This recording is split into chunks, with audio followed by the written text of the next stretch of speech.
Parkent tumani prokuraturasi qonunlar Siz gapirishingizda boshqa gap gapirib, iltimosnoma boshqa kiritdingiz. Aytganim ham yozganimni ham qo'shib yozganim uchun. Demak, siz aytganingiz boshqacha bo'lgan, yozganingiz boshqacha bo'lgan ekan. bitta uy bitta fuqaro uchun juda katta narsa, bir uy olish hozirgi zamonda rosa og'irlashib ketdi. Buni 100%. Qarang, 2007-yilda qayta ro'yxatdan o'tkazilganda nima uchun noqonuniy deb topilmadi? Mana siz ishlayotganingizga salgan 1 yil bo'lyapti. Mashincha payt ichida hokimiyat nechta uyi yo'q, uysiz fuqaroga uy berdi. To'g'ridan to'g'ri uy berish yo'q. To'g'ridan to'g'ri uy berish yo'q. Subsidiya, kredit, uy boshqa narsa yo'q. To'g'ridan nimaga mani uy bo'lib qo'yapti? Mana hozir hokimiyat nazarida shu yigitda nima aybi bor? 92-yildagi bitta odam ahmoqligi aytishligi bir xatosi uchun shunaqa ish bo'lib yuribdi. Uyda shuncha pulga kun to'yapti, uydan ayrilib qo'yadi. Buni davlat tashkilotlari tasdiqlab nomiga olishiga hech qanaqa to'sqinlik qarshilik qilmasdan o'tkazib berib, ularni to'lab bo'lgandan keyin tayyor uy olmoqchi. Eshitmadim birortasini. Hokimiyat falonchiga uy berdi deganida, hokimiyat o'zi ham aytdi, to'g'ridan to'g'ri 2021dan keyin eshitmagan. To'g'ridan to'g'ri 2021 avgustdan boshlab to'g'ridan to'g'ri uy olib qo'yish bor. O'sha Parkent tuman hokimligi davlat mulkini fuqaroni uysiz qolishiga tashabbus qilyapti baribir. Kim yolg'onchi, sizmi yashil tegib turgan brigadir xodimmi? Siz buni o'rinda bo'lishingiz mumkin emasmi? Siz kimsiz? Bundan kattakonsiz. Qarang, quloqingizdan kirgan gapni miyangiz muhokama qiladimi? Assalomu alaykum do'stlar.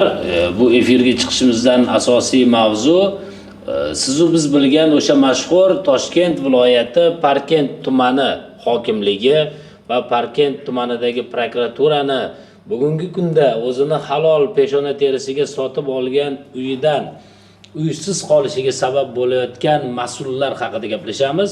Bugungi videomizni ko'rib borsangiz, video davomida aynan prokuraturaga, undan tashqari o'sha kadastr va tegishli tashkilotlarga borganmiz.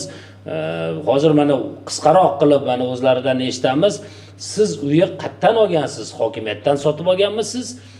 Yo, fuqarodan sotib olganmisiz? O'zi bu uyga qanaqa qilib siz egalik qilib qoldingiz? Men ismim Alisher, familiyam Jumaboyev, Parkent tumani Krasnogor shaharchasi 29-uy, 29-xonadonda oilam bilan istiqomat qilaman. Bu uyni sotib olishim bu uy egalari bilan oldindan bizani bordi keldimiz bo'lgan. Oldindan salom alaykumimiz bo'lgan.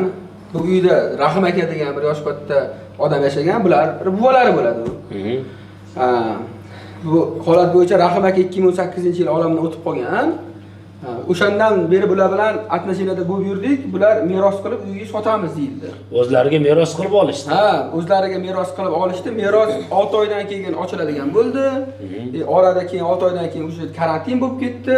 Bular meros kechikib ketdi. 2023-yil mana 22-yanvar kuni bular ungacha qachon meros qilgan, nomiga qonuniy qilgandan keyin men uyni 10 ming AQSh dollarga notariusda bulardan sotib olganman. Hokimiyatdan olmaganmisiz? Yo'q, hokimiyatda aloqasi bo'lmagan, notariusga borganman. Undan oldin bular menga bir necha marta uyga zakalat so'rab ham kelgan. O'shanda adam aytdiki, "Yo'q, qonuniy hujjat bilan kelasizlar, men zakalat bermayman, naqd pulinglarni beraman, nomimga o'tkazib olaman." Bu menimcha shartnoma. Bu oldi sotdi shartnomasi. 2023-yil 22-yanvarda Parkent tumani notariusda qilinayotgan shartnoma bu. Xo'p, sizga yuzlansak aka, endi ismingiz nima?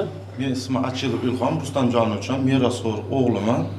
O'sha olamdan o'tgan akani Nevarasi bo'laman. nevaralarisiz, ya'ni o'sha uy dodezga tegishli uy bo'lgan va siz uni meros sifatida qabul qilgansiz. Hujjatlar hammasi bor va o'sha uyni oldi sotish shartnomaga asosan bularga sotdingiz. To'g'rimi? Notariusda davlat notarial idorasi bularga rasmiylashtirib berdi. Boshqa muammo yo'qmi? Sizlar hujjat qanaqadir bir narsalar qilib qalbakilashtirgan holatinglar yo'qmi sizlar? Unaqa holat bo'lmagan, qalbakilashtirish holati umuman bo'lmagan bizda. Qanday hujjat yig'ish kerak bo'lsa, har bir joylarga borganmiz, hujjat so'raganmiz, hujjatlar asosida bergan so'ragan. Notarius buni tekshirgan. Cheris notarius orqali notarius tekshirgan. Cheris notarius orqali tekshirib, notariusga borib, meros qabul qildik. Muammo bo'lmadi. Nimada bu yoqqa keyin amakimga sotdik. Cheris notarius orqali sotdik, hech qanaqa muammo bo'lmadi. Keyin uydan chiqazayotgan ayolni chiqarishga ular sudga berdi. Suddan chiqazayotganda hamma sudda biz yutib chiqdik. Sudda u ayolga ham aytayapti. Matchonova Zulfiya Karimovna degan ekan. Sudga bergansiz, sudda hammasi aytayapti. Siz kimsiz deyapti. Merosxo'rmisiz, yo bo'lmasa bir qarindosh urug'imisiz deyapti. Yo'q, hech kim emasman. Unda dedi, hech qanaqa sabab yo'q sizga bu yerda uyda o'tirishingizga dedi. Sud 30-oktyabr kuni uydan chiqarishga nima berdi? Bu ayolga nisbatan ajrim chiqargan. Ajrim chiqazib berdi 30-oktyabr. Xo'p, qanaqa qilib hokimiyat yoki o'sha prokuratura o'sha o'zini aralashuvi bilan bu uylarni tortib olib, hokimiyatning uyi bu degan da'vo keltiryapti. Mana sizga savol. Endi bu yerda qisqacha holat shunaqa bo'pti. Qisqacha holat bular 2018-yil uyi o'sha uydan buvalari olamdan o'tgan kuni, buvalari olib ketayotganda uyi kalitini uchastkovoyga berib ketishgan bular. Uchastkovoyga berib ketishmagan. Uchastkovoy bularga aytganki, bu dom, suv toshichi bor, boshqa bor, kalit qoldirib ketinglar degan. Bular kalit uchastkovoyga bergan. Uchastkovoy shu Matchonova Zulfiya dotgan ayol o'sha domda damkon bo'lgan. Uchastkovoy u ayolga bergan. Opa uydan xabar olib turing. Shu bilan keyin bular mayit olib ketishgan, oradan vaqtlar o'tgan, ungacha hech nima muammo bo'lmagan. Biz uyni olib sotib qilayotganimizda ham muammo bo'lmayapti. Men uyni notarial olganimdan keyin yanvar oyida Matchonova Zulfiyani oldiga boryapman. Uyiga, opa, uy sotib oldim, mana hujjat. Mayli hozir yanvar oyi, men martlardan remont boshlayman. O'shangacha mayli yashab turavering desam, u ayol aytibdi menga. Meni deyapti, generalniy prokuraturada jiyanim ishlaydi deyapti. Jiyanim uydan qimillamay bir qadam ham deb aytdi, men uydan chiqmayman deyapti. Aslida menga 2023-yildan oldingi holat menga qiziq emas. Men uyni insofli sotib oluvchi sifatida notarial sotib olman. Ayolga borib tushuntirsam, ayol pulimga peshona terdi. Shunaqa. Aslida menga qiziq emas. Bu holat menga ham o'sha kundan boshlab qiziq bo'lib qoldi. Men bularga telefon qilaman. Aka, men bitta bunaqa muammo bo'ldi. Bular aytibdi, Alisher, yaqinda ham bunaqa gap yo'q edi-yu. Aytdim, endi kelsam, bundan palonchi jiyani bor ekan qayerdadir, uydan bir qadam qimillamay deb bunga ogohlantirish beribdi. Xalqqa bering dom. Bosh prokuraturada tanishi bor ekan. Bu ayolni menga aytishi bo'yicha, birinchi ayol bilan gaplashishim. Men u ayolni bilaman. Masalan, mana bu 40-dom haqida gap ketyapti. U ayol 39-domda 1-4 yildan beri yashaydi. Bu ayolni bilaman. Bu ayol aytibdi-ki, borsam, meni deyapti, jiyanim uydan qimillamay deb aytdi. Men uyda qolaman deyapti. Hayron qoldim. Bularga telefon qilaman. Aka, keling, muammoni hal qilib bering. Yo pulimni bering, men bosh orqa chiqmay. Shun bilan keyin uy bilan aloqaga chiqyapti. O'shanda ham men nomimda turgan uy yana men qonunga ishonaman. Men qonuniy hal qilaman. Davomman ichki ishlarga chiqib boraman. Ichki ishlarga chiqib boraman. Ichki ishlar menga chiroyli yo'limga so'yapti. Uka, biz vakolatimiz yo'q, buni uydan chiqarib bera olmaymiz. Fuqarolik sudiga berish kerak. Sudga murojaat qil, sudda qarorini sud MIBga oshirib beradi. Bizda o'tdi shu 5 ta vaqtda tashkilot birga bu masalani birgalikda hal qilamiz. Bo'ldi aka, domman. Yana fuqarolik sudiga shu mana ishimiz boshlanish jarayoni shu. Fuqarolik sudiga murojaat qilamiz. Xo'p, fuqarolik sudi yutdinglar, bu ayol yutqizdi. Chiqib ketish haqida o'sha qaror qabul qilindi, boya aytdilar. Prokuratura qanaqa kirib kelyapti bu holatga? Endi bu anaqa bo'yicha, holat bo'yicha u ayol birinchi sudda yutqizyapti. Birinchi sudda ayolga chiroyli tushuntirilyapti. Bu yerda siz manfaatingiz buzilmayapti. Haqiqiy merosxo'rlar notarial oldi-sotdi bo'lyapti. U sudga notariy chaqirilyapti, arxiv chaqirilyapti, kadastr chaqirilyapti. Hamma o'zini fikrini aytib, hujjatlar bilan ayolga tushuntirilyapti. Arxiv ham o'sha hujjatlarni asoslantirib berdimi sudda? Arxiv gapiryapti. Bizda shunaqa holat bo'lgan. Birinchidan biz Angren shahar hokimligi arxivimiz Yangiobod shahar hokimligi hujjatlari to'liq qabul qilmaganmiz. Qisman qabul qilganmiz. Lekin oldin shunaqa holat bo'lgan, bitta qaror chiqarib hokim deyapti. 10 ta, 15 ta, 20 ta xonadonga uy beravergan. Bitta qaror bilan ko'rsatib berdi. O'sha paytlarda shunaqa bo'lgan. Hokimning bitta qarori chiqqan, uy beravergan. Bu ham shunaqa holatlardan biri. Aniq ma'lumot bermayapti. Yo bu qalbaki, yo bu qalbaki degan ma'lumot bermayapti. Kadastr ma'lumot beryapti.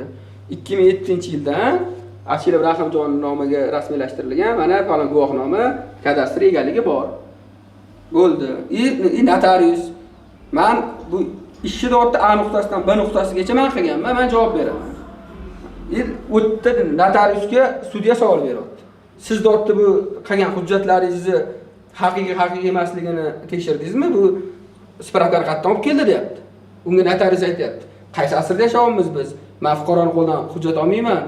Hammasini onlayn zapros qilib, через yagonadarchi yuborganman. Men через yagonadarchi zaprosimga javob olganman. deb aytgan notarius. Deb notarius aytibdi. Bo'ldi, u sudda o'sha yuqori chirchiq tomonlararo sudida Aslanov Shuhrat akam qaror chiqarib beryapti bizning foydamizga buni nimadan chiqarish bo'yicha. U Majjanova yana apellyatsiya, kassatsiya, tashvish yana yozib boryapti. Sudlarga murojaat qilib boryapti. Hamma sudda yutqizyapti. Biz sudyalar bilan gaplashyapmiz. O'sha raislar bilan kirib gaplashyapmiz. Bizga hujjatinglar bor, sizlar qonuniy sabr qilinglar, 5 kunda chiqarib beramiz. Suddan keyin. Uysilarniki, faqat ozgina sabr qilinglar. Ularning dotda haq-huquqi bor, yana yozishga. Albatta. Biz dotda sudya shunaqa chiroyli tushuntiryapti birinchi. Xo'p. Xo'p, prokuraturani aralashuviga taqaling. Endi mana qarang. Bu yerda uje sud ijroga harakat yo'naltirib beryapti. Ijro kun belgilayapti, ogohlantirish beryapti. Biz falon kuni uni soat 11 da chiqargan bo'lamiz. Ijroga boryapman. Ijroga borsam, ijro aytibdi, yo'q, suddan xat keldi, vaqtinchalik ijroni to'xtatib turish to'g'risida. Shu bilan sudga boryapman. Rais bilan ko'rishyapman. Aka, mana qayda o'zingiz va'da berdingiz. Yana nima yuboribsiz desam, menga qo'limga xat beryapti, prokuratura ishga protest kirgizdi. Aytdim, mayli prokuratura protest kirgizgan bo'lsa, ijro davom etaversin. Shu bilan rais bilan oramizda nima konflikt kelyapti? Menga qo'limga qog'oz berib turib, nima masalalar deb prokuror bilan urushib qolishim kerakmi deyapti rais. Xonasiga kirib ketyapti. Ana sudning raisi, fuqarolik ishlari bo'yicha qaysi tuman? Yuqori Chirchiq tumani. Yuqori Chirchiq tumani sud raisi Davron akam. Ergashev Davron. Parkent tumani prokuroridan prokuror bilan janjal kelib chiqmasligi uchun bu prokuror chiroyli qilib protest kirgizyapti. Prokuror protest kirgizgandan keyin men o'sha ijro to'xtatilyapti. Men ijrodan chiqib to'g'ri sudga boraman. Demak, sudyalar prokurorga nima hisobdormi? Endi men unga qo'rqadimi? Nima, nega bunaqa? Endi aytaman, siz menga nima dedingiz? Bu ijro belgilangan, hamma tashkilotlarga xatlar berilgan. Mana bugun chiqarishimiz kerak. Nimaga bunaqa nima berdingiz desam, prokuror protest kirgizdi, buni ko'rib chiqamiz. Mayli, prokuror protest kirgizsa, ijro bo'laversin. Shu bilan keyin menga jahli qotdi. Nima, men sizlarga prokuror qarshi chiqishim kerakmi? Qo'limga arog'i berib, ichkariga qarab burilib ketadi. Sudyalar daxlsiz edi shekilli. Yo'q, xalqqa qarshi. Ana bizning ertagimiz o'sha kundan boshlanyapti aka. Prokurorga nima u qiziq, u ikkita fuqaroning o'rtasidagi olib qayerda manfaatdorlik, qayerda? Hokimiyatdan olinmagan bo'lsa, u masalan deylik, olin-sotib shartnoma bo'lsa, men mana shunaqangi holatlarda ayrim prokurorlarga hayron qolaman. Nima uchun shunaqa joylarga, kerak emas joylarga o'zinglarni tiqasladi, ikkita fuqarolarni uysiz qolishiga sabab bo'lasizlar. Men aytaman, prokuraturaga nimaga kerak bu? Bu hokimiyat balansidan olinmagan, siz hokimiyatdan olmaganmisiz? Mana merosxo'r, bu merosxo'r dodasi uyi hokimiyatdan olmagan. Hech kim hokimiyatdan, umuman o'zi hokimiyat bitta fuqaroga bir uy beryaptimi o'zi? Uy bermasa, fuqaroning uyini hozir tortib, reyderlik yo'liga o'xshab tortib olsizlar-ku bu uyni. Xo'p, hozir nimadan, mana hozir siz endi bu holat bo'yicha kassatsiya berdingiz viloyatga, to'g'rimi? Kassatsiya nima, hozir qachon ko'radi? Biz qatnashamiz, unga boramiz, qachon bo'ladi u? Endi viloyatda biz kassatsiya berdik, u kassatsiyamizga rad javobi hozir mana bizga keldi. Nima deb rad etdi asos? Asosi davlat bojini 1.410.000 to'lashimiz kerak ekan. Biz 780.000 pul to'labmiz. Siz qayerda 780.000 yuzlardan so'rab borib to'ladingizmi? Qayerdan oldingiz? Men o'sha savol menga ham qiziq. Men Yangi bozor o'sha yuqori Chirchiq sudiga borganman. Men kassatsiya yozmoqchiman. Mana kassatsiyani berganmiz. Ular menga to'lov chiqarib bergan. Kvittansiya chiqarib bergan. Kvittantsiyani mana shu yonidagi Agrobankka kirib, bankdan to'lab chekin olib borib beraman. Shu 780 ming deb o'zlari chiqarib berganmiz. 780 ming, 37 ming qancha pochta xarajatini o'zlari chiqarib bergan kvitantsiyani men olib boraman, bankka to'layman, qaytarib beraman. Beraman, bo'ldi, shu bilan mana bizga endi kelyapti, rad bo'ldi. Negaki sizlar davlat bojini kam to'labsizlar. Bu yerda qanaqadir sudyalar ham nimadandir qo'rqyaptimi, nima bo'lyapti, men tushunmayapman. Mayli, ertaga sud bo'lsa, siz endi davlat bojini qaytadan to'lang, mayli, shu kam degan ekan, kamini ham to'lab bering. Biz sudda qatnashamiz, jarayonlarni oxirigacha kuzatamiz. Buni biz albatta oxiriga yetamiz. Deng shu hozirgi holat bo'yicha Feruza Jo'rabekovna, sizning qanaqa fikringiz bor? Sizni hayron qoldirmayaptimi, hichdimi? Yo'q, men o'tgan safar hokimiyatga borganimizda, yurist bilan gaplashganimizda, hokimiyat yuristi bilan gaplashganimizda ham bitta holatga hayron qoldim. Hozir mana bular uyni 2023-yil sotib olgan bo'lsa, 2007-yilda o'sha hududdagi hamma domlar, uylar qayta ro'yxatdan o'tgan bo'lsa, agar bu uy noqonuniy bo'lgan bo'lsa, nima uchun o'shanda bu aniqlanmadi? Yo bo'lmasa nima uchun yagona darchadagi barcha hujjatlarning tarkibida chiqmadi bu noqonuniy ekanligi? Yo bo'lmasa keyin notariusda nima uchun aniqlanmadi? Endi mana hozir sotib olganiga 2 yildan oshiq vaqt o'tgandan keyin shuncha sud proseslarida bu narsa aniqlanyapti. Yana bitta narsani o'sha kuni Parkent tumani anaqasi yuristi ta'kidlab o'tdi. 1992-yildagi order qabul qilinishida noqonuniy holatlar bor devordi. Bilmayman, bu yigit uyni sotib olgan yigit, u 92-yilda o'zi tug'ilmagan ham hali. U jinoyatga bu yigitni bu uyni sotib olishida nima aloqasi bor? Yo bo'lmasa o'sha hududdagi hamma domlarda 1992-yilda chiqqan order bormi degan savolim meni qiziqtirdi. Xo'p, agar bular sotib olmaganda, u demak noqonuniy ekanligi aniqlanmasdi-ku shu paytgacha, to'g'rimi? Hozir sotib olgani uchun aniqlandimi? Agar o'sha hududdagi uylar har biri sotilsa, xuddi shunaqa muammo kelib chiqsa, demak ular har biri noqonuniy deb aniqlanadimi? Hammasini uyni olib qo'yadi. Hammasini uyni olib qo'yadi. Nima uchun shu paytgacha aniqlanmaganda 23-yil sotib olingandan keyin aniqlanyapti. Mana bu yerda men bitta hujjat ko'ryapman. Mana bu yerda aniq ko'rsatib qo'yibdi. 1992-yil 18-dekabr nomer 1621-sonli Yangiobod shahar hokimining qaroriga ko'ra bu uyni hujjati bor. Qanday qilib bu hozir order topilmay nima bo'lyapti? Men tushunmayapman shuni. Men tushunmadim. Bu holatlarning barchasini endi hali biz jurnalistik surishtiruvlarimizni davom etamiz, oxiriga yetamiz, sudlarda ham qatnashamiz, ko'ramiz, haqiqatan sudlarimiz prokurordan qo'rqyaptimi yoki-da o'sha odilona, xalqparvar, qonuniy qarorlar qabul qilinadimi? Biz antikorrupsiya ommaviy axborot vositasi jamoasi ushbu holatga to'liq aniqlik kiritish va xolislikni ta'minlash maqsadida hokimiyatga bordik. Aka, antikorrupsiya ommaviy axborot vositasidan Jahongir To'laganov. Endi tanishtirib qo'yish kerak, bir xil paytlar shundan ham shikoyat qilishyapti.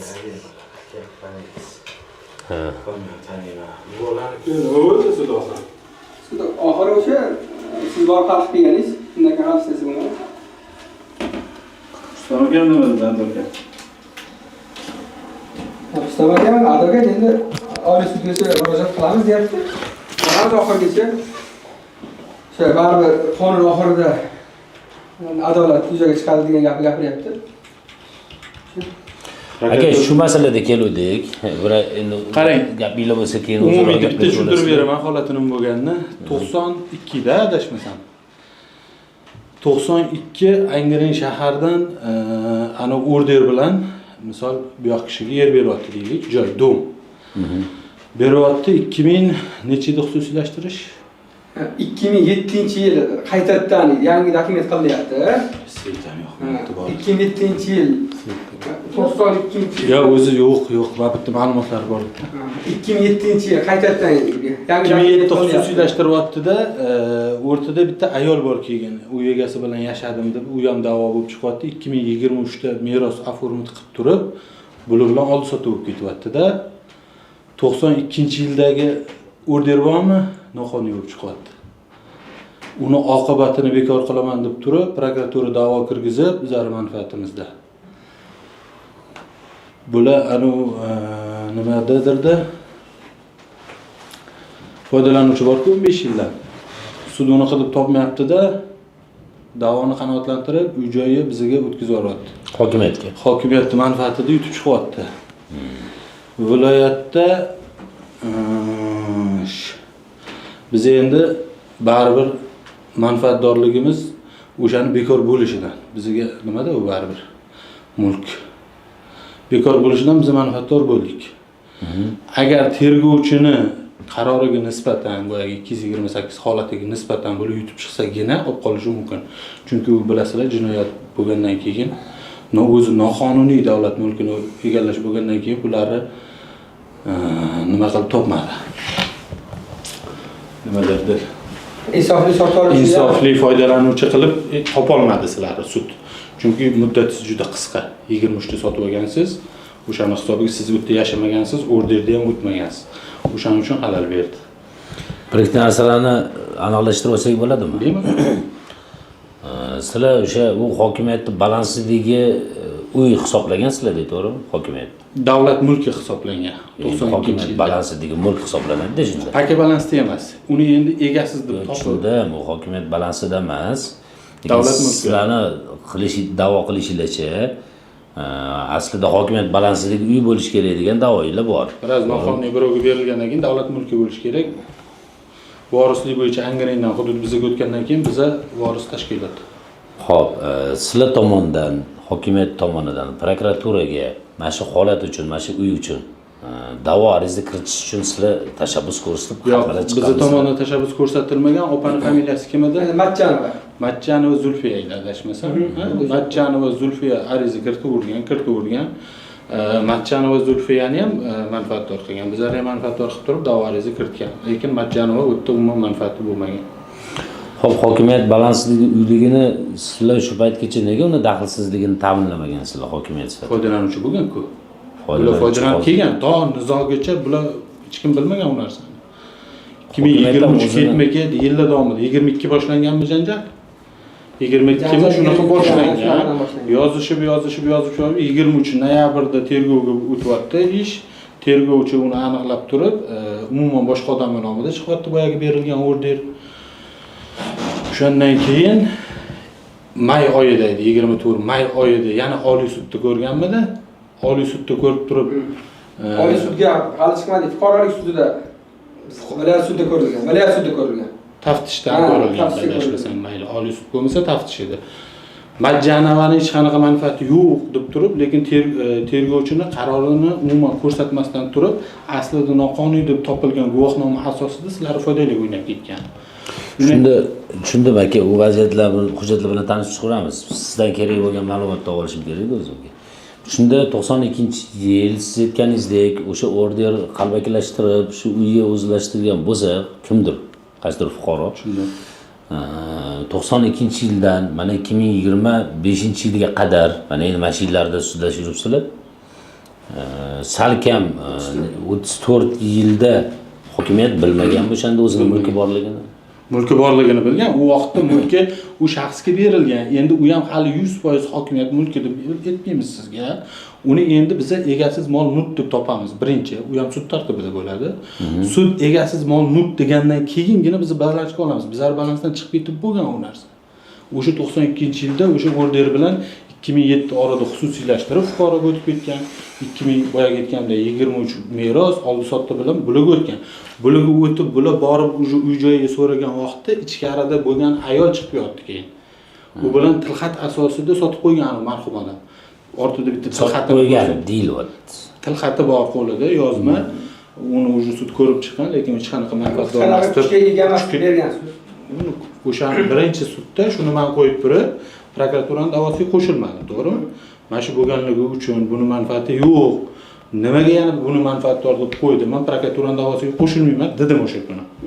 Bu da'voga men kirmayman dedim. O'sha sudda qarori chiqib, keyingisida viloyatga chaqirdi. Viloyatga borgandan keyin keyinchalik manfaatdor bo'lamiz bizlar degan. Agar sud bekor qilib yuborsa bu narsalarni manfaat bizlarning balansga o'tish kerak bo'ladi deb turib sud ham xuddi shu ko'rsatmani berib kelgan, o'zi ham biladi. Hozir Hozircha bizning manfaatimiz buzilmagan deb turib gapirganman. Hozir aka uzr gapinglar bo'ldi. Mana birinchi holat bo'yicha mana shunaqa hokimiyatda manfaatida deb prokuratura chiqqandan keyin men birinchi bilan oldiga keldim. Qo'limda hujjatlar bilan, hamma ma'lumot bilan keldim-da, bu odam bilan gaplashdim, hujjatlarni berdim. Bu yer aytdiki, men maslahatlashib 2 kundan keyin o'rganib, siz bilan ko'rishamiz deyildi. Yozma berdim qo'lingizga. Ya, qo'lga yozma berdingiz. Advokat zaprosingizga. Keyin yana yonimda o'tirib kimgadir telefon qildingiz-da, men biz yana buni bir chuqurroq biz o'rganaman dedingiz bu narsani dedingiz-da, ular ruchka bilan chizib ketdingiz-da, men o'rganaman dedingiz. Keyin 2 kundan keyin yana keldim bilan oldiga. Bularni oldiga keldim, bular bilan gaplashdim. Bular yetki menga Ukadada mana bu joyingda dedi o'sha 80 to'g'ri bir-birini bilan ushyapti dedi. Lekin dedi, anaqa bo'yicha uy dedi sizniki. Siz dedi xavotir qilmang. Siz insoniyat sotib olibsiz, siz notarial sotib olgansiz dedi. Dedi, o'xshi hisoblaganda 187-moddaga ham bu to'g'ri kelib turibdi dedi. Siz dedi xavotir qilmang dedi. Ozgina yugurasiz, lekin sizda dedi olib-sotdingiz bor. deb bular oldidan chiroyli hammasini tushuntirib berdi. Podrobniy 1-2 soat vaqt ajratdi. Cho'tki bo'ldi, chiqib ketdi. Ko'ngil xotirjam. Shunaqa bo'ldimi? Bitta emas lekin zalli oldida gaplashdik. 187 ga tushadi demadim. 187 qilsa ham bo'ladi buni dedim. Birinchi xolinizda o'tirib hujjatlarni berdim. Jahon jo'natgan kuni. Oldingi yurist bilanmi kim bilandir yonimda telefon qilib maslahatlashdingiz. Stolda temani biladigan odam. Temani biladigan odam bilan maslahatlashdingiz. Shu bilan keyin aylanib turdingiz-da, yelkangga bundoq qilib kuldingiz-da, xavotir qilmang dedingiz. Sizda ol sotdingiz bor, uy sizniki. Bu yerda dedingiz, qanaqa muammo yo'q dedingiz-da. Hujjatlarimni kopiya oldingiz, originalni qaytarib berdingiz. Shu bilan xonadan chiqib ketdim. Birinchi sudga bordingiz, yuqori Chirchiq Yangi bozorda bo'ldi. Birinchi sudda meni advokatim bu yerga savol beryapti, boya siz bergan savolni. Sizlar deyapti prokuraturaga bizni manfaatimizni himoya qiling yoki bu yerda qonun buzilishi bor deb murojaat bilan chiqdinglarmi deyapti. Bu yoq aytayapti sudda. Yo'q, biz unaqa chiqmadik. Men deyapti hujjatlar hammasini o'rganib chiqdim. Sudyaga aytayapti. Men hujjatlar o'rganib chiqdim. Hozircha bu yerda bizni hech qanaqa manfaatimiz buzilmayapti deyapti. Bular sudda aytayapti. Ha, bizni deyapti manfaatimiz buzilmayapti. Bular deyapti insofli sotib oluvchi, men hamma hujjatlar bilan tanishib o'rganib chiqdim deyapti. Biz deyapti prokuraturaga murojaat bilan chiqmaganmiz. Hamma hujjatlar deyapti. Bizning manfaatimiz bu yerda yo'q demayapti. Manfaatimiz buzilmayapti deyapti bu yoq. Sudda. Bo'ldi mana sudda bu yoq aytayotgan gapi. Endi qarang. Bu birinchi proses. Birinchi proses sudda. Mana qarang, o'zlarining oldida bular aytayotgan gapi. Sud ular anaqasiga bizni hamma narsamiz bekor qo'yapti. Qarang, sudda bularni ko'rsatmasi yolg'on berilyapti. Sudyaning chiqargan qarorida hokimiyat yuristi shunaqa uydan manfaatdorligini, uy hokimiyatda balansiga qaytishini aytdi deyapti. Sudda bu inson u gapni gapirmadi. Sud protokoli noto'g'ri yozilyapti. Sudda birinchi o'rindagi xato ketyapti. Sudda protokoli bu yerda xato ketyapti. Chunki bular sudga borgan, u yerda 20 tadan oshiq odam bor, nada bu odam telefonida diktafon zapis bor. Biz holatni bilamiz, men diktafon bilan kirgizib yuborganman. Bularning gaplari so'zma-so'z bular mana shu gapni aytibdi. Bu yerda deyapti. Shunaqa bo'layotgandagi birinchi prosesni shunaqa ko'rsatib bergansiz-a? Hozirgi kunda buzilmayapti dedim, yozma bergan javob xatam turibdi dedim, advokatskiy zaprosiylarga berdim, lekin advokatga bergan javobimni o'zgartiraman deb 3 marta keldingiz mana oldimga. Qonunchilikda adashmasam Uy-joy kodeksidan 40 nechadir qo'yib yozib berdim sizga javobini. O'shani o'zgartirib bering, shuni bunaqa yozib bermang, ertaga biz yutkazib qo'yamiz dedingiz. Lekin u nima ma'no beradi? Endi yana tushuntirib beraman. Hozircha biz manfaatdor emas biz hali ham. Bizning manfaatimiz nimada bo'ladi? Kerak bo'lsa o'sha sizning shartnomalaringiz 2007 da xususiylashtirishi faqat bekor qilinishidan manfaatdor bo'lishimiz mumkin. Sababi davlat mulki turibdi u yoqda, kimgadir noto'g'ri berib yuborilgan. Tushundingizmi? Lekin bizlar manfaatimiz buzilgan joyi yo'q hali. Chunki bizlar balansda emas. Yo'q, hozir bu narsani aniqlik kiritdik. Shu narsani aytdim. Bu gapimni hozir ham aytdim, yana qaytarib aytaman. Shu narsalarga gapirib turib, da'voga ham qo'shilmadim, Matchanovni qo'shib qo'yganligi uchun. To'g'rimi? To'g'ri. Bu narsani aytdim. Da'vogar faqat dedim, agar dedim sud tomonidan oldi-sotdi shartnomangiz 2023-yildagi meros, 2007-yildagi xususiylashtirish holatlari bekor qilinsa, egasiz mol-mulkni topib turib, hokimiyat balansga qabul qilib oladi dedingiz. olamiz dedi. Ha, bu gaplaringiz hammasi to'g'ri. Bu gaplaringiz to'g'ri. Endi aka, keyingi sudimiz viloyatda bo'lyapti. Keyingi sudda sizni ko'rsatmangiz 100% boshqa ko'rsatma bilan bordingiz sudga. Nima dedim? Sudga bordi, keyingi sudda aytdingizki, Yo'q, to'xtang, bitta narsani hozirdan qilib olaylik. Demak, birinchi sudda bularning bergan ko'rsatmalari o'sha sud qarorini aniqlandi degan qismida ko'rsatilmaganmi? Ko'rsatilgan, lekin ko'rsatilgan, bu yerda qanaqa yozilgan? Hokimiyat yuristi kak sudga borgan, bu uydan biz manfaatdormiz, buni bizni balanssizga o'tkazib berishingizni so'raymiz deb yozilgan. iltimos qilgan degan ma'noda kelyapti. Mayli, u qarib tanishib chiqamiz. Yozma bor. U narsani siz bitta narsaga adashmang. Gapirgan gapimdan tashqari advokatning javob xatini ham sudda yoritadi ular. O'sha yozmadan kelib chiqib yozyapti. Uni mazmuni o'shanaqa bergan. O'shaning uchun advokat sizni 3 marta qaytardi. Meni oldimga o'shani qaytarib olsin deb turib. Endi siz boshqa advokat. Hozir bir men shu joyda. Demak, siz gapirishingizda boshqa gap gapirib, iltimosnoma boshqa kiritdingizmi? Yo'q. Qo'shimcha siz yozganingizni yozyapti, aytganingizni yozmayaptimi? Aytganim ham yozilgan, yozganimni ham qo'shib yozganim uchun demak, siz aytganingiz boshqacha bo'lgan, yozganingiz boshqacha bo'lgan ekan-da unda. Savol ikki xil bo'ladi u yerda.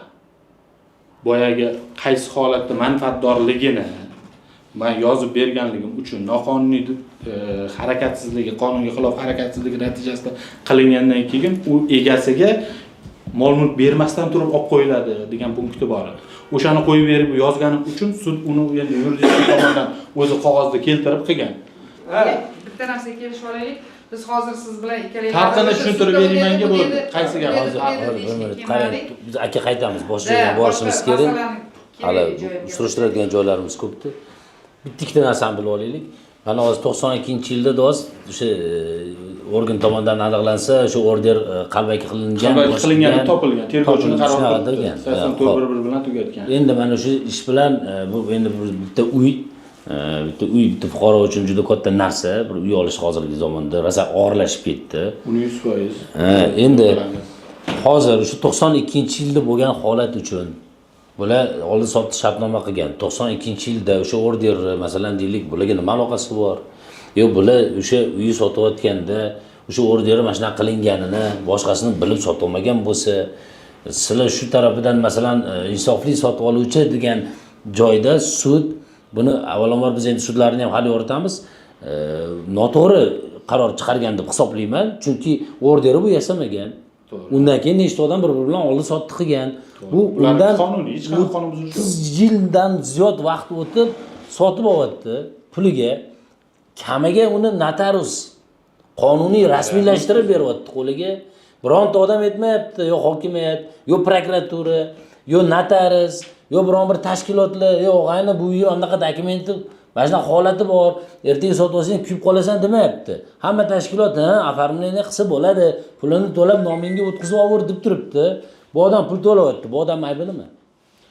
Rustam akamga ham shu narsani gaplashib o'rdik advokati bilan. Prokuraturaga adashmasam nima ham kiritgansizlar tergovchini qarorini ustidan, to'g'ri? Prokuraturaga, general prokuraturaga iltimosnoma kiritganman. Hali ajdankada turibdi. Yo'q, hozir u holat alohida. Sizni uyingizga hech kim borib bizni tomondan bo'ldi uyni bo'shatam demadik. Sudda oxiriga qaror ham yetib kelmadi bizga. Aka, to'xtang, qarang. Men sizlarga taalluqli qismini so'rayman. Prokuraturaning harakati, ichki ishlar tergovchisining harakati, biz unga alohida urg'u, alohida baho beramiz. U uchun biz alohida vaqt ajratamiz. Mana hokimiyatning nazlida, hokimiyat bugun xalqqa xizmat qilish, uni xalqning roziligini olish, davlat rahbarining asosiy siyosatlari shu. Odamlarni rozi qilish. Mana hokimiyat nazlida, siz hokimiyat yuristi bo'lganingizdan keyin har bir sudga borasizmi, boshqa joyga borasizmi, hokimiyat nomidan gapirasiz. Mana hozir hokimiyat nazlida shu yigitda nima aybi bor? Bormi mana yurist deb hisoblamayman. Bu yigitni javobgar sifatida ham o'tkazishmagan u joyda lekin. Yo'q, javobgar sifatida o'tkazmayapti. Boshqa, lekin jabrlanuvchi qo'yapti.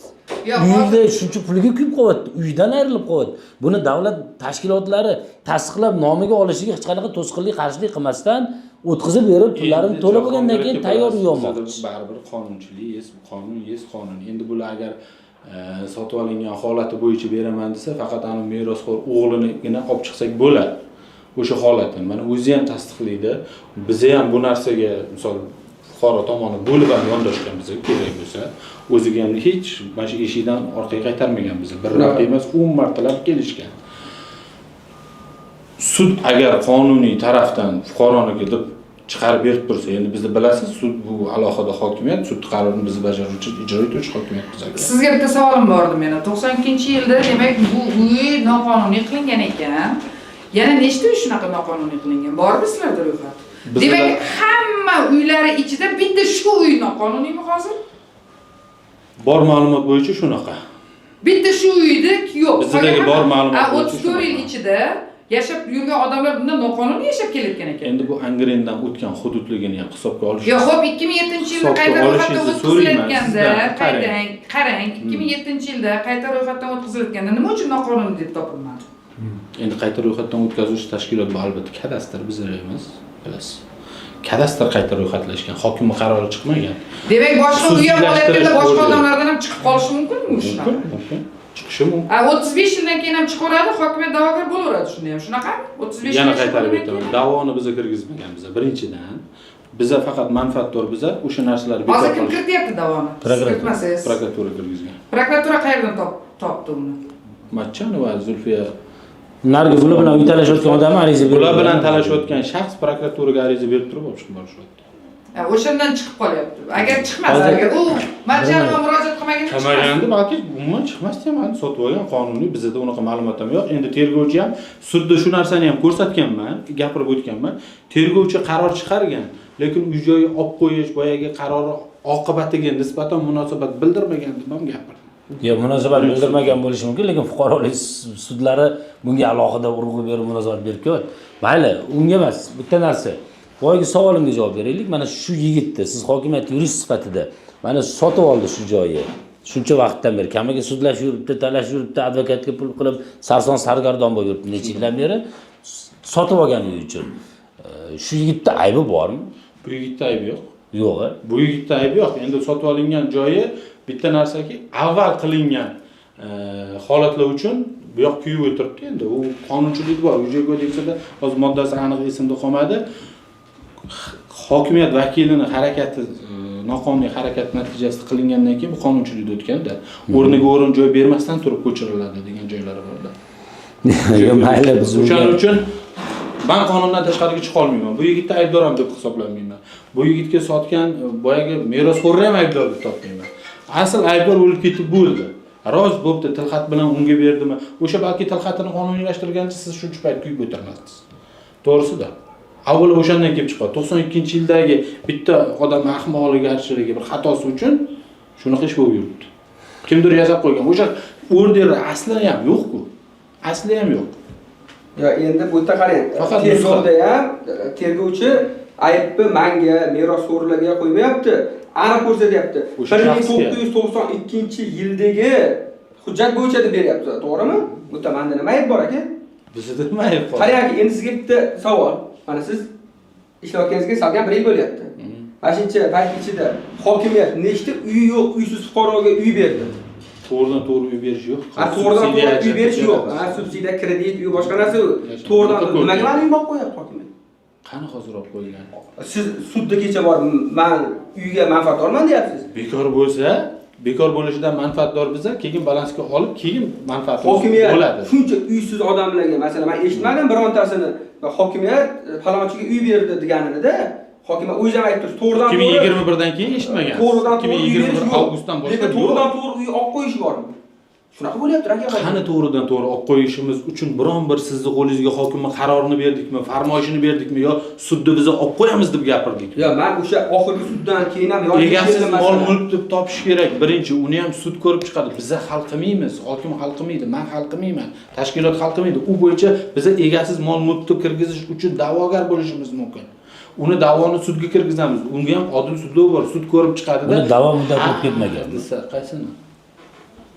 Egasiz mol mulk topishgan, oxirgi sud qarori chiqqandan buyog'iga hisoblaymiz. Yo'q, mana masalan 92-yilda qalbakilashtirdi. Umumiy da'vo muddati 3 yil-ku. U qanaqa hozir 30 yil 10 barobar o'tdi 3 yildan. Qanaqa huquqiga nisbatan da'vo muddati tatbiq qilolmaymiz-ku Jahongir. Mulk huquqidan boshqa hamma narsaga da'vo muddati qo'llaymiz. Qonunchilik bo'yicha bilasiz. Xullas, har taraflama fuqarolarni ezish bilan yo'q, agar sizni nima deb ezdi, biron hokimiyatdan zug'um qanaqa bo'ldi. qilib? hozir pul to'lab olib qo'ygan uyidan mahrum qilib o'tiribsizlar shu. Qani bizarmi? Hokimiyat sizni Da'vogarimiz deb turganingiz o'zi siz bo'lasiz. da'vogar Hokimiyat emas, bo'ladi. manfaatdor biz. Manfaatdor deman deb turganingiz o'zi bunga da'vo qiladi. Bekor bo'lishidan, uy-joydan manfaatdor emas bizlar hali. Boyagi 2007dagi ham Hop, bu bekor bo'lgandan keyin shu uysiz hokimiyat balasiga olmoqchimisiz? olamiz. Hokimiyat balasiga olsangiz, bu fuqaroga konfissatsiya pul to'lab berasizmi? Kompensatsiya bu holatda to'lanmaydi-ku. To'lab bermaysiz. Demak, siz da'vogarsiz. Bekor bo'lishdan manfaatdor bizlar. Ham manfaatdor, ham Hali da'vo da'vogar. kiritmadik, da'vogar hisoblamaymiz. Sizni nomingizdan prokuratura da'voringizni kirityapti-ku. Manfaatimizni kirgizyapti. Biz manfaatdor biz, manfaatdor shaxs, lekin manfaatimiz buzilgan joyi yo'q hali. Voy, men qarang, uni nima farqi bor? Yo'q, Ikkita mazmundan so'zni gaplashaylik, ikki xil aytilishi bilan mazmun bitta joyga olib Siz boryapti. o'zingiz bu narsa, yo'q, mazmun bitta joyga olib bormaydimi? Manfaat bilan da'voni o'zi ikki xil. Uni andan yaxshi bilasiz. Mayli. Manfaatdor bo'lasizmi, da'vogar bo'lasizmi? Fakt shu, o'sha Parkent tuman hokimligi Davlat shu bitta mulkini- fuqaroni uysiz qolishiga tashabbus qilyapti-ku baribir. Davlat manfaatini kim himoya qiladi? Manfaatdor. Davlat manfaatini kim himoya qiladi? Davlat nima uchun? Nega fuqaroni kuydirib da'vogar Ovoz bo'lishligi ko'taring. Qarang, yo'q, davlat Nima nima deganingiz uchun? ovoz Feruza. Astroq gapirdingiz. Qarang. Sizga nima qo'pol muomalada bo'lyapmiz? Yo, siz qo'pol muomalada bo'lsiz Men deganim baqira yo'q-ku. Dedimmi yo'q? Men baqirganim yo'q hali. Qarang, siz aytyapsiz, davlat mulkini kim himoya qiladi deyapsiz? Kim himoya qiladi? 30 yildan beri qayerga qaradi shu davlat? 30 yildan beri shu fuqarolarga sotib olguncha, agar o'sha 92-yilda qilingan xatoni 94da, 98da siz umuman davlat deb aytdingiz, hozir hokimiyat demadi, shuning uchun men umuman aytyapman. Shu yil 30 yil mobaynida ichida shu xatoga topib, to'g'rilab qo'yganda, shu yigit jabr ko'rarmidi bugun? Bitta bu holatda mayli deylik, davlat jabr ko'rdi, deylik, o'sha zarar ko'ryapti bitta uyga deylik. O'sha xatoni qilgan 92-yilda kadastr rasmiy order qildirilgan yoki o'sha 2007-yilda kadastr mana xato qilib o'tkazib bergan bo'lsa, eshiting oxirigacha. Bular o'sha uyga pulini o'shalarga yuklash kerak. Ana to'lab bersin qilgan xatosi uchun. Nima uchun fuqaro sarson bo'lib o'sha pulni to'lashga majbur bo'lish kerak? Ya'ni uyidan ayrilish kerak. Savolingizga javob beraman. 92-yildagi davlat tomonidan berilgan order asl nusxasi bormi sizlarda? Bunda nima? Nega bo'lish kerak bunda? Manda Bunda nima uchun bo'lish kerak? Mulk egasida bo'lish kerak. Nega bo'lish kerak? Bundan oldingi Bizda nega egasi bo'lish kadastr kerak? hujjatini Nima berib uchun o'tiribdi. noqonuniy chiqqanini bilasizmi? Nimaga sizda bo'lmasligi kerak? Siz imенно davlat Chunki noqonuniy himoya himoya qilyapsiz. Originali yo'q. shu Men qarang, bilan- o'sha 92-yildagi order bo'yicha bizni birinchi sudimizda yuqori sudchi tumanlararo sudi raisi Ergashev Davron aka olib borgan. Arxivdan odam olib kelgan, menimcha kitobi bilan. Rais birinchi sudda aytayapti. Men bu qarori o'rganib chiqdim deyapti. Hokim bitta qaror chiqarib 20 ta, 30 ta, 40 ta fuqaroga uy berilavergan ekan o'sha paytda deyapti. Keyin arxivdagi odam aytayapti. Rais ham beraveradi, hokimga bormasdi u. Uni arxivdagi, mana bizga advokatimga, prokuraturaga Hokimga qo'yib bergan. taraga bergan ma'lumot ham bor. Qarang, arxiv aytayapti. Bizga Yangiobod tuman shahar hokimiyatini hujjatlari deyapti. 100% kelib tushmagan deyapti. Biz to'liq kelib tushmaganlik uchun 40-uy, 34-chi xonadon haqida bizda ma'lumot yo'q deyapti. U mana bu hujjat qalbaki emas demayapti. Biz deyapti, Yangiobod shahar hokimligining hujjatini to'liq qabul qilib olmaganmiz deyapti arxiv. Mayli, boradigan joylarimiz bor. Shu Aniqlik agar kiritamiz savollar bo'lsa, oxirigacha. ko'pay, mana o'zi ham biladi. Qog'oz bo'lsa, qog'oz endi svetimiz yo'q. Tuman hokimini shu holatdan xabari bormi yo'qmi? Bor edi adashib. Mana holat bo'yicha mana murojaat ham qilganman. qilingan. Javob Shaxsan berilgan. Mana O'sha bu vaqtda javob shaxsan qabuldan chiqqandiga adashib. Qachon berilgan? To'xtab turing, ariza qachon berilgan? 5-mayda 1 yildan oshib ketibdi-ku. O'sha kakras men yangi kelgan paytimda Bunga javob bermagansizlar. bo'lib yuruvdi. Yo, endi uni ko'tarib ko'rish Хорошо, kerak. hokimiyat. Javobi kelganmi buni? Yo'q, men hali javobini olmadim. 1 yildan beri. O'shaning uchun bir olib yurmoq bo'ldim, hali javobini olmadim. Yaxshi. Rasmga olsam bo'ladimi? Men Bilmayman. Murojaatlar to'g'risida qonunga asosan 15 kundan 30 Yo, buni kungacha ham javob ko'tarib berish kerak. o'rganib beramiz. Mayli aka, charchamang. Charchamang, ishingizga rivoj. Sog' bo'ling. Shu yerdan. Omad. Hokimiyatdan so'ng sud qaroriga nisbatan protest kiritgan Parkent tuman prokuraturasiga prokuror bilan gaplashib, aniqlik kiritish uchun bordik. Aka, antikorrupsiya ommaviy axborot vositasidan Jahongir To'laganman. Bizga kelib tushgan, tahriyatimizga kelib tushgan murojaatga asosan keldik. Hozir jurnalistik surishtiruv o'tdik bular murojaatlarga asosan.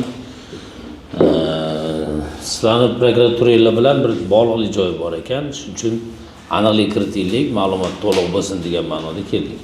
Biz endi bu holatda shaxsan prokuror o'zi bilan gaplashmoqchi edik. Imkoni bormi yo'qmi? Prokurorni o'zi yo'q, men o'zim tuman prokuror katta yo'ldan so'roq qilaman. Prokuror yo'qmi? Prokuror o'zi yo'q. Mayli. Aka, antikorrupsiya ommaviy axborot vositasidanmiz. Jahongir To'laganovman. Prokuror bormi? Bosh ekan. Kim yolg'onchi, sizmi yoki tegib turgan Milliy gvardiya xodimi? Nima deganingiz? Milliy gvardiya xodimi shu yerda dedi. Siz chiqib shu yerda emas deyapsiz. Shunda yo siz yolg'onchisiz, yo Milliy gvardiya xodimi yolg'onchi. Men bilsam kerak, o'zim boshim qilib. Demak, Milliy gvardiya xodimi yolg'onchi. Xo'p, telefonlarini bera olasizmi? O'zlari bilan bog'lanishga yo mumkin emasmi aka? Mayli, o'zim. Nechilik? 99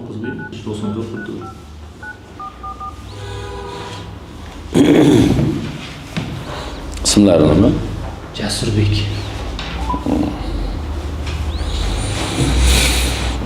Men savol bersam, bu kamerani nima ostida hozir faoliyatinglarni yoritish uchunmi yoki Yoritish uchun. Yoritish uchun. Biz qurolimiz shu-da. nimalikka qurolmi? Ommaviy axborot vositasida jurnalistik surishtiruvlarini qilgan harakatlarimizni ko'rsatib beruvchi qurolimiz. Ota degan emas. Orужие emas, portlamaydi bu bechara. Birovni o'ldirmaydi. Abonent bilan vaqtinchalik Ko'tarmadilar? Hali viloyat prokuraturasiga o'tarmiz ertaga bo'lmasa. Shaxs o'zi bilan ko'rishmoqchimi deydi shunda? Chunki Nima masala bo'yicha? fuqaro murojaati uysiz qolyapti. Prokuraturaning harakatidan kelib chiqib fuqaro uysiz qolayotgan ekan. Esingizda bo'lsa bir parkentda yo'l tushayotgan joyda uylarni buzib odamlar noroziligini buzilgan ekanmi? olib chiqqandek.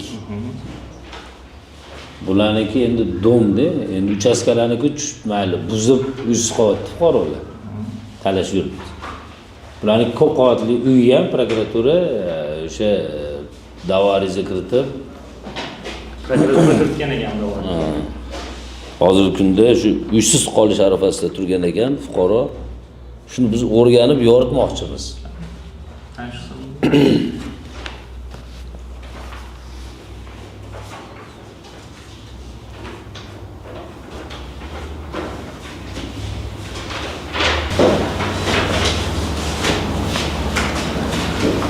Bu huquqni davlat reyestridan ko'chirmaslik belgilangan vaqtdan boshlab haqiqiy emas deb topish to'g'risida da'vo kiritilgan-ku. Uyni buzish bo'yicha emas, boshqa bo'yicha. Men buzish demadim. Uysiz qolayotgan ekan, uy buzilayotgan ekan. Uyini tortib olib qo'yayotgan ekan dedim. Uyi buzilganlarni chiqargandik. Uyi buzilganlar uchastka bo'lgani uchun uyini buzib, ular uysiz qolib, bizga norozi bo'lib murojaat qilgan bo'lsa dedim. Bu fuqaro ko'p qavatli uy sotib olib uysiz qolayotgan ekan dedim. Siz tushunmadingiz menimcha. Shunga mayli endi aniqlik kiritaylik, balkim holat boshqacharoqdir degan ma'noda keldik. Bu menimcha shaxsan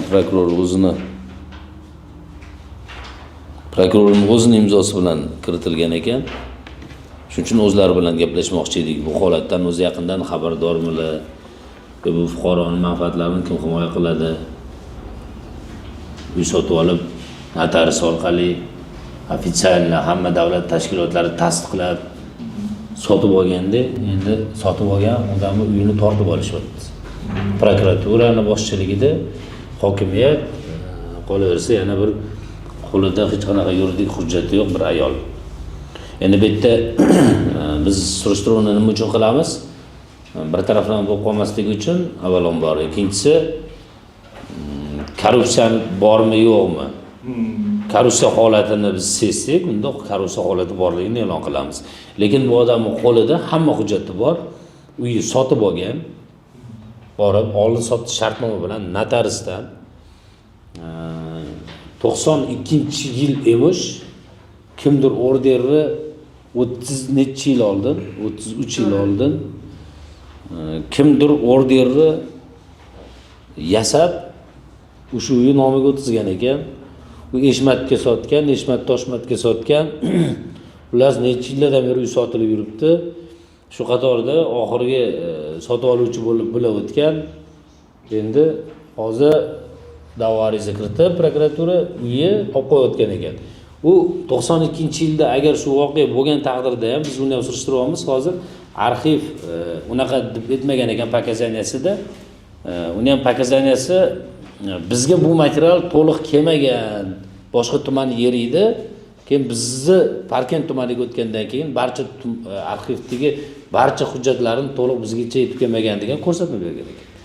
Lekin shunaqa bo'lsa ham ichki ishlar, prokuratura birgalashib ushbu holatga nisbatan jinoyat ishi bor deb qo'zg'atgan. Aynan bir shaxsga nisbatan ham emas. Agar shaxsga nisbatan bo'lgan taqdirda ham bu shaxsning nima aloqasi bor unga? 92-yil oldin bo'lgan bo'lsa, 33 yil oldin bo'lgan bo'lsa, bu ma'lumcha bu yigit necha yosh bo'lgansiz? 30 yoshda hozir. Bola bo'lmagan ham. Buni otasi ham u uyni masalan bilmagan ham u paytda shu yerdan uy olishini. Lekin bugun aynan o'sha prokuraturani tashabbusi bilan shu yigit va buni otasi, uni oilasi uysiz qolyapti. To'lab pulini notariusda qonuniy tartibda rasmiylashtirib olingan uyga hozir prokuratura da'vogarlik qilyapti. Hokimiyatni manfaatlarini himoya qiladi.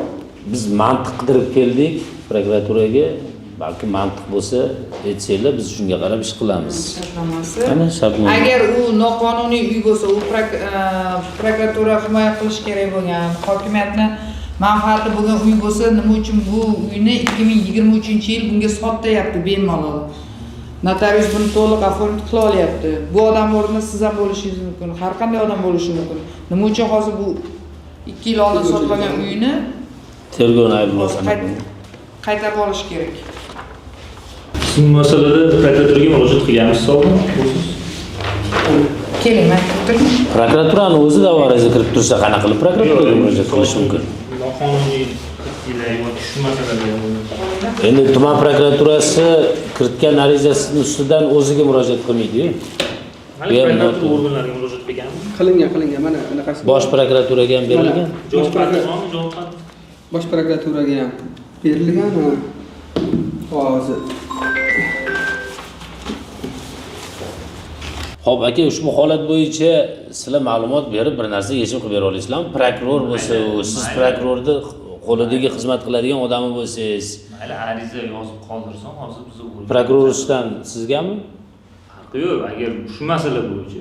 Qarang, shu prokuror hozir da'vo arizasi bo'lsa, sizga ariza yozsa, siz qabul qilib qolasizmi? Sizda shunaqa vakolat bormi? Prokuror ustidan arizani prokuror nomiga yozadi. O'zini ustidan o'ziga yozadimi? Yo'q, xolos, sizlar bu yoqqa nimaga keldik hozir? Aniqlik kiritishga. Aniqlik kiritish, arizalar bo'yicha kelsanglar, пожалуйста, aniqlik kiritamiz.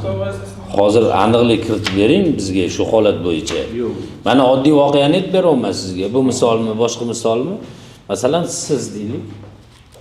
Yo'q, mayli, holat bo'yicha gaplashaylik. Siz deylik, siz bir uy sotib oldingiz. Notariusga bordingiz. To'xtaydi, endi o'g'ayni. Siz eshitgani chiqdingizmi bu yoqqa? Eshitgani chiqdim. Eshiting unda. Nizo bo'ladigan bo'lsa, sizlar. Yo, siz eshiting unda, eshitgani chiqqan bo'lsangiz, siz shunga majbur qilyapsiz o'g'ayni. Men sizga aytayapman. Men eshitgani chiqdingizmi? Eshiting. Nega eshitmayapsiz? Siz hozir ma'lum songa keltiribsiz. Nima qildi? Siz buni o'rnida bo'lishingiz mumkin emasmi? Siz kimsiz? Bundan kattakonmisiz? Holatga aloqasi yo'q hozir. Yo, siz kimsiz? O'zingizni bulardan katta tutyapsizmi hozir? Yo'q, hozir holatga aloqasi yo'q. Tutmayapsizmi? Endi shu odamning o'rniga o'zingizni qo'yib ko'ring. Holatga aloqasi yo'q hozir. Siz his qiling shu odamning holatini. Menga qarang.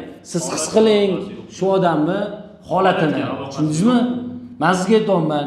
Bu odam uy sotib olgan. Xuddi shu siz sotib oldingiz deylik. Mayli, norozi bo'lsa, Notariusdan sotib oldingiz. Ariza yozib qoldirsin, norozi bo'lsin. Siz faqat ariza bilan gaplashasizmi? Ariza bo'yicha. Murojaatlar to'g'risida qonunda faqat ariza deyilganmi? Mayli, qoldirsin hozir. Yo'q. Arizani qoldirsin, ariza bizdan ro'yxatda o'tadi, keyin ko'rib Siz chiqamiz. qonunni bilasizmi? Qonunni bilaman. Murojaat to'g'risida qonunda necha xil tarzda murojaat qilish mumkin? Og'zaki yozma, Yana og'zaki yozma elektron shaklda. Xo'p, biz og'zaki mana murojaat qilyapmiz sizga. Hop, qayerda Maylimi? bo'lishki, bo'lma hozir. Siz o'zingiz qiling. Sizlar umuman ajoyib ishlagansizlar. Tak, murojaatchi ism familiyasi. Jumaboyev Alisher Ermuhammad o'g'li. Jumaboyev Alisher Ermuhammad o'g'li.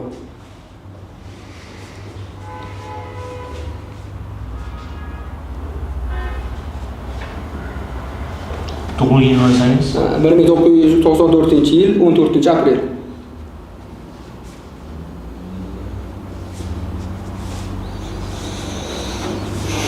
yashash manzilingiz. Krasnogorsk Oydin MF Ko'cha. 29-35. Ko'chani nomi. Oydin MF. Yo'q, mahalla ko'cha. Paletayeva ko'chasi. Nechinchi uy? 29-35. Pasport seriya raqamingizni bilasizmi yodda? Yo bormi? Shu telefonni ko'rib aytib bersam bilan.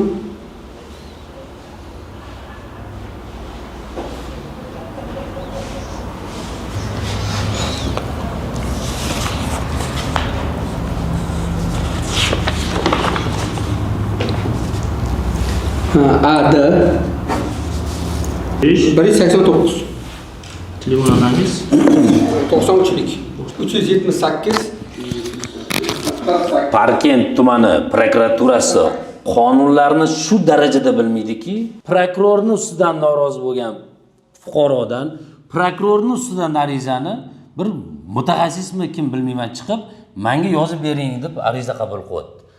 Bu qay darajada bunaqangi saviya, qay darajada bunaqangi odamdagi bir nima deydi, prokurorga chora ko'rish vakolati yo'q bo'lgan odam bizga hozir murojaatchimizga ariza bering deyishi, bilmadim, Bosh prokuratura Nig'matilla Yo'ldoshev bu holatga aynan e'tibor qaratasiz degan umiddamiz. Chunki qonunlar oyog'i bilan boshi almashib ketdi.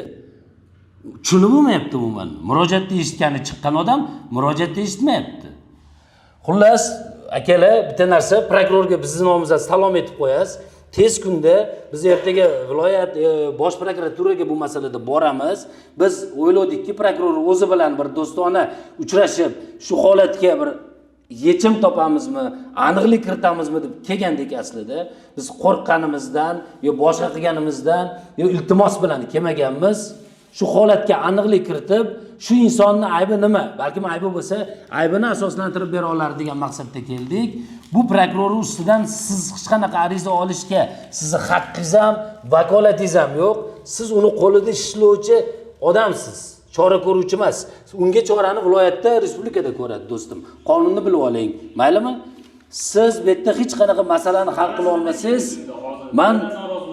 hozir meni eshitmadingizmi? Nima davomman aytib berasiz? Nima masalada? Qarang, quloqingizdan kirgan gapni miyangiz muhokama qiladimi? Bular norozilikka, bularda ariza o'qiyapmiz. Nima prokuror ustidan ariza olsin bulardan? Nimadan norozisiz? Prokurordan norozi. Prokurordan norozi bo'lgan bo'lsa, siz oldingi murojaatchi ko'p chiqilganingiz, sizga tushuntirish berilgan. Agar norozi bo'lsangiz, orttiruvchi prokurorga murojaat qilishingiz mumkinligi to'g'risida. Siz nega ariza olasiz? O'zlari yozyapti-ku. Aytsa olaverasizmi, vakolatingizga kirmasa ham? Men vakolatimga kirmayman. Kiradim vakolatingizga. Shaxsan murojaatlar to'g'risidagi qonunga ko'ra, bular ariza topshiradi, agar men vakolatimga kirmasa, men tegishli organga boraman. Siz viloyatga jo'nata olasizmi? Sizda shunaqa vakolat bor. Menda bormi? Do'stim, ozgina qonunni o'qinglar. Bu prokuratura. Agar prokuraturada shunaqa xodimlar bo'ladigan bo'lsa, o'libdi hamma narsa bo'ladi. Bu sizning fikringiz, Bu meni fikrim emas, bu qonun. men qonun Siz qonunni hali bilmas ekansiz, o'qishingiz kerak ancha. Men sizga aniq aytaman. Bo'ldi, prokuror yo'q, значит, siz rost gapiryapsiz. Milliy gvardiya xodimi aldadi bizni. Sog' bo'linglar, salomat bo'linglar. Yaxshilikda ko'rishaylik. Ketdik. Ko'rib turganingizdek, Parkent tumani prokurori Антикоррупция.